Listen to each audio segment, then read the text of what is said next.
What does the Capital One case interview look like and how can you pass it?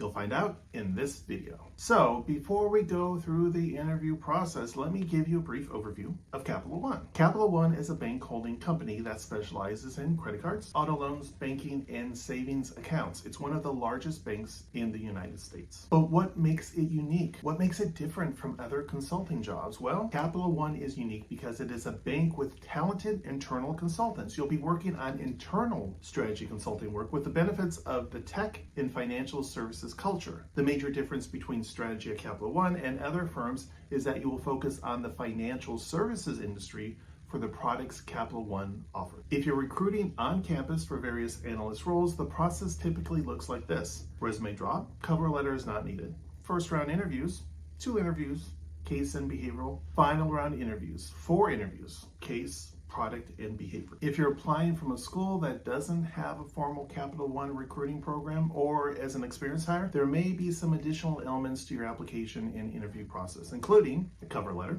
and an online assessment. All right, now you know more about Capital One, so let's move now to the main topic for this video, the Capital One case interview. The Capital One case interview stands out because it asks more from candidates compared to a typical case interview. Here's a quick rundown of the key differences. The Capital One case interview is very math heavy. Capital One cases often involve break-even analysis. Capital One cases are sometimes missing essential data. You can use a calculator. There is less focus on working with clients. You should be prepared to drive the case with a business owner mindset. There may be more than one right answer to the overall case. There may be cases about financial products. Let's go over each key difference. The Capital One case interview is very math heavy. In the Capital One case interview, you'll deal with fewer ambiguous concepts compared to other case interviews. In a typical management consulting case interview, someone who is smart, organized, and a great communicator can often logic their way to a solid recommendation, even if they're not strong in math. That's not the case with Capital One. I'm not trying to scare you though. This is the truth, so you really need to practice. In a Capital One case interview, you'll encounter multiple discrete math problems, often involving algebra. Remember solving for x? Yeah, me neither. But it's a good idea to brush up on basic algebra and solve for the unknown variables. Each of these problems has a right answer, and each of these answers will guide you toward your final recommendation. Capital One cases often involve break-even analysis. The most common math problem you'll encounter in a Capital One case interview is a break-even analysis. The interviewer usually wants to know if a particular strategy or investment will be worth it for the company. To figure out if an investment meets the client's expectations, it's helpful to ask your interviewer about their goals. For example, would they be satisfied with a 3-year payback period? Or are they aiming for a 25% profit margin? One of the most frequent break-even analysis is determining the time to break even. Here's a sample formula to help you understand it better. Break even. Investment costs divided by annual profit equals yours to break even. A break even case might even be structured like this. Estimate the break even time. Evaluate a new strategy for a company. In other words, the firm is launching a new product, changing pricing, etc. The impact to revenue over time. Calculate the impact to profit. Note how much higher profits will be once we hit a steady state. Assess the cost of the new strategy, both upfront and changes to ongoing costs.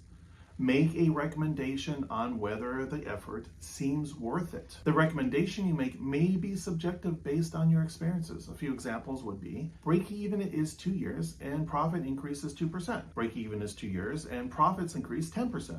Break-even is 10 years and profits increase 20%. Break-even is 10 years and profits increase 5%. Capital One cases are sometimes missing essential data. One tricky part of the Capital One case interview is that sometimes essential data might be missing. If this happens to you, don't worry. You'll need to make some basic assumptions using your business knowledge and logic. For instance, you might need to estimate revenue by calculating expected pricing over the next 2 years, but your interviewer might not give you that data. So what do? Make some assumptions. Explain your assumptions to your interviewer. For example, use typical cost of living figures to estimate pricing growth. In other words, 3%. Create high and low scenarios to set boundaries for pricing over the next few years. Using high and low scenarios to test the financial impact of a decision is very common. It's often more practical than creating a precise forecast without detailed financial modeling. Starting with low and high expected outcomes and narrowing down as you get more data throughout the case is a standard approach. You can use a calculator. Using scenarios during the Capital One case interview can feel overwhelming, but you can use a calculator. So organize your math on the page and tap away those scenarios like an open book exam. This is both a blessing and a curse. While it helps avoid brain freeze on long division, the math problems might be harder and need several small calculations. Write out your frameworks for analysis and fill in the numbers as you go. This makes it easier to spot mistakes, just like how real teams solve problems. Here are my personal tips for you. Don't dive right into a 15-step calculation on your calculator. Do outline the analysis you're planning to do either verbally or on paper. And before we finish this section, remember that you can only use a simple calculator, so leave the fancy ones at home. Since you might not use these kinds of calculators often, practice with them during your prep. Capital One interviews focus less on working with clients. If you land a role at Capital One, you probably won't be dealing directly with external clients. Instead, you'll be managing a part of their business, like a credit card line. So the Capital One case interview is designed as if you're a business owner. Don't mention giving options to the client or asking the client for input. And this leads us to the next key differences, which is to be prepared to drive the case with a business owner mindset. In a Capital One case interview, you're expected to drive the conversation as if you're the business owner. The interviewer will lay out a business problem, and it's your job to take the lead. You should outline how you tackle the problem, suggest the analysis you'll do, ask for any information you need, consider your options, make a recommendation, and back it with your findings. This is similar to Bain or BCG's interviewee-led cases, unlike McKinsey's approach where they guide you through specific questions. Sometimes the interviewer might leave out some data to see if you can figure out what you need and make reasonable guesses. So be assertive and confident in your approach. My tip for you: don't wait for the interviewer to feed you questions. Do act like a business leader. What would you do with the information provided? There might be more than one right answer to a Capital One case. Well, this applies to any case, but it's especially true for Capital One interviews. You might come up with a few good answers based on your discussions and the information you've got. Just like in real projects, there could be several viable options. You'll still need to pick one that you believe in the most, so be ready to present multiple options, discuss the pros and cons, and explain why you chose your recommended path. And finally, Capital One cases are sometimes about financial products. Most candidates face multiple Capital One case interviews, so you'll likely deal with financial products in at least one of them. You don't need to be an expert, but it's smart to brush up on financial products like credit cards and savings accounts. Spend a few hours learning how Capital One and other companies like Venmo or PayPal make money. Investopedia is a great place to start. It'll help you feel more prepared and show your interviewers that you've done your homework. Whoa, Bruce, that's a lot of information. Well, let's put all these into practice. Let's work on a sample case now. Let's say your interviewer says you're the senior pricing director at 𝗓𝗄𝗄𝗲, a company that makes basic white copy paper. 𝗓𝗄𝗄𝗲 sells to paper distributors and retailers nationwide. Your task is to look into price reduction strategies that will increase sales by 10%. Let's work on the structure. You'll want to outline all the elements you need to make a recommendation. In this example, we're going to dig deep into the annual sales number until we get to average pricing. Annual sales equals number of customers times average annual customer spend. Average annual customer spend equals monthly customer spend times 12 months. Customer spend equals cases of paper divided by months times average annual price per case. Now we've got a logical outline of the dimensions we'll need for our analysis. Let's get one step closer to the answer by mapping out how we'll estimate the growth needed. Annual sales times 1.1 equals sales growth of 10%, or targeted annual sales. We're ultimately going to use the targeted annual sales number to back our recommended strategy. You can ask your interviewer for any of the above data points. In this example, they provide you with the following. Annual sales equals $100 million. The cost to the customer of a case of paper is $30. And Paper Mill has 1,000 customers. Great.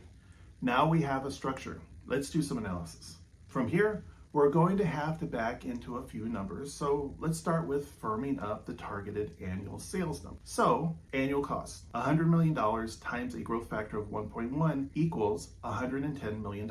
Therefore, our new pricing strategy would have to bring in about $110 million in annual sales in order to hit our goal. We've got the price per case, but the interviewer did not share volumes. Let's dig deeper into the current state to determine the current volume of paper sales. So, annual sales of $100 million divided by 1,000 customers divided by 12, which are the months in a year, is equal to $8,333. Now we can calculate the average number of cases per customer. $8,333 divided by the average price per case, which is $30, will get 278 cases per month. Okay, before we continue, note that if you redo the calculations at home and round off any decimals, you'll get slightly different numbers, but they will still be directionally correct. Directionally correct means the results will give you the same insight and lead you to the same conclusion. We know our customers typically buy 278 cases per month, but how many cases will they purchase if we lower the price? You can ask your interviewer if there's any research on how price changes affect the number of cases sold. They might say they don't have the data.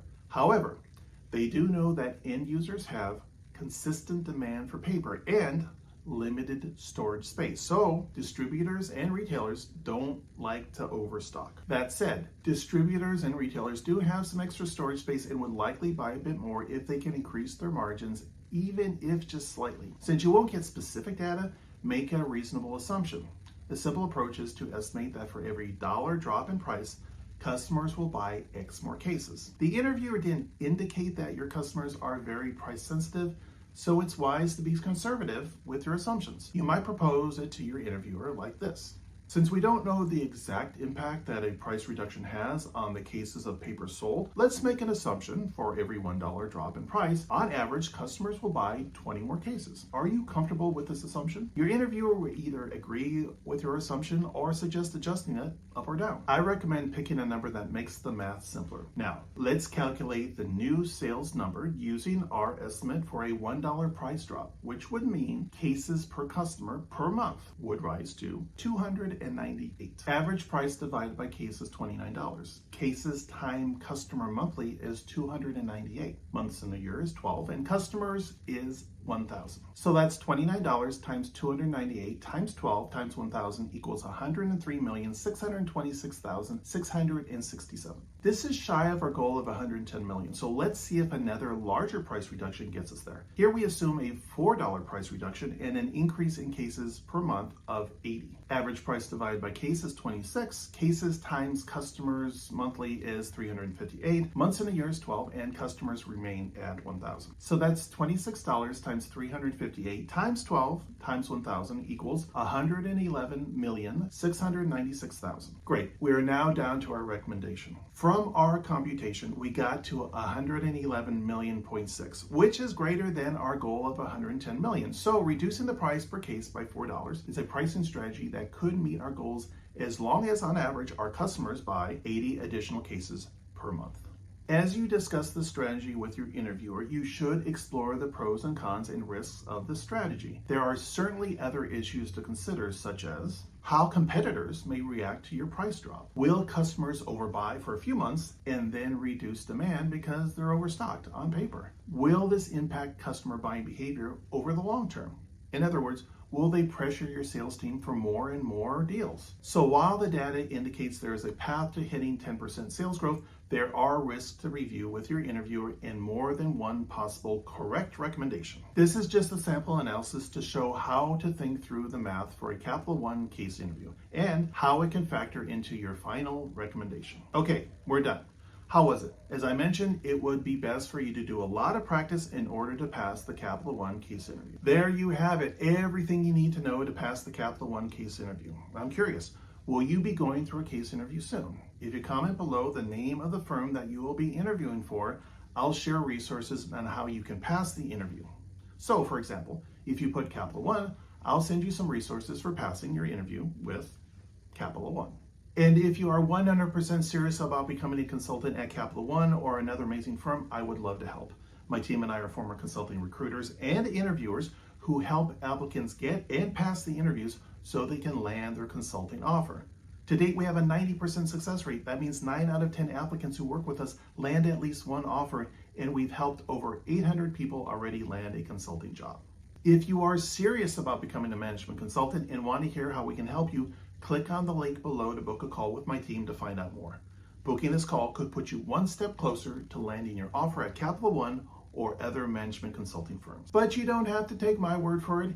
Hear it from Julian. Julian received an offer from Capital One despite not knowing how to case. I'll link to his videos somewhere beside me. Okay, that's it for now. I'll see you in the next video.